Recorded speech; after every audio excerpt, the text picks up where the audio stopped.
Happy Friday, Caldwell.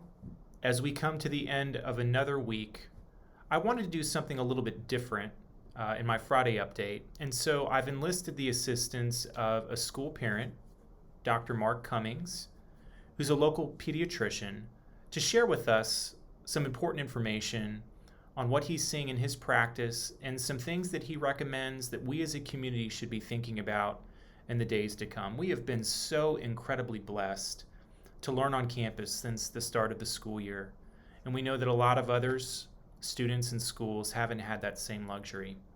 So Dr. Cummings has been kind enough to prepare some thoughts for us, and I want to give you a chance to hear from him as he walks us through some things that we as a community can be thinking about in the days to come so that we can do everything within our power to ensure continued on-campus learning. Hey Caldwell family, my name is Mark Cummings. I'm a pediatrician locally here in the Triad, as well as my wife Emily and I are parents of 3 Caldwell students. Head of school Tim Holland asked me just to address 4 questions with regards to COVID-19 and where we stand in fall of 2020. Number 1 is, where are we locally as far as infection trends? Well, we are seeing hospitalization rates fortunately remain stable. But we have seen an increased number of kids, especially testing positive over the last several weeks. Certainly as more things have opened up and there's been more opportunities to socialize, there will be more exposures and we will see more positive cases. We have had several outbreaks in some of the local schools that are meeting in person, and that has required them to go remote for several weeks. What constitutes a true exposure was the second question. So the CDC defines exposure to COVID-19 in 4 ways. You had physical contact with someone who has COVID-19, you shared food or ate with someone who had COVID-19, you were coughed on or sneezed upon by someone who has COVID-19, and fourthly, you spent more than 15 minutes less than 6 feet away from them, and therefore you're an exposed person. So if you're an exposed person, you truly had an exposure, then the expectation is that you self-isolate at home for 14 days.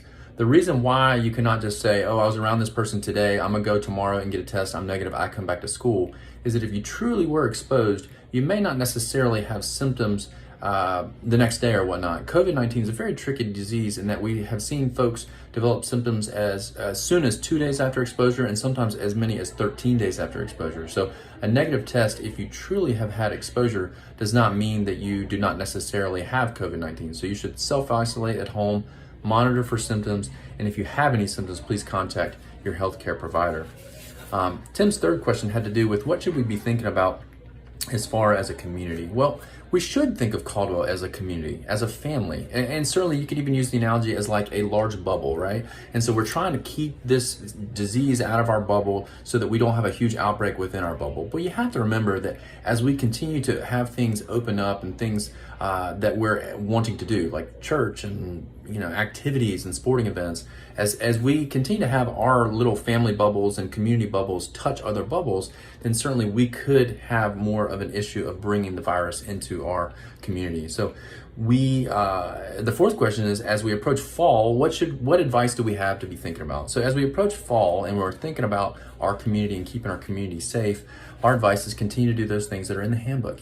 Frequent hand washing, wearing your mask when you're not able to social distance, stay home if you're sick, and just remember that what we do outside of school and who we do it with could potentially affect what we're able to do at school. Certainly, I have been very grateful that our students have been able to have in-person learning, and I hope that we're able to continue that for a long time.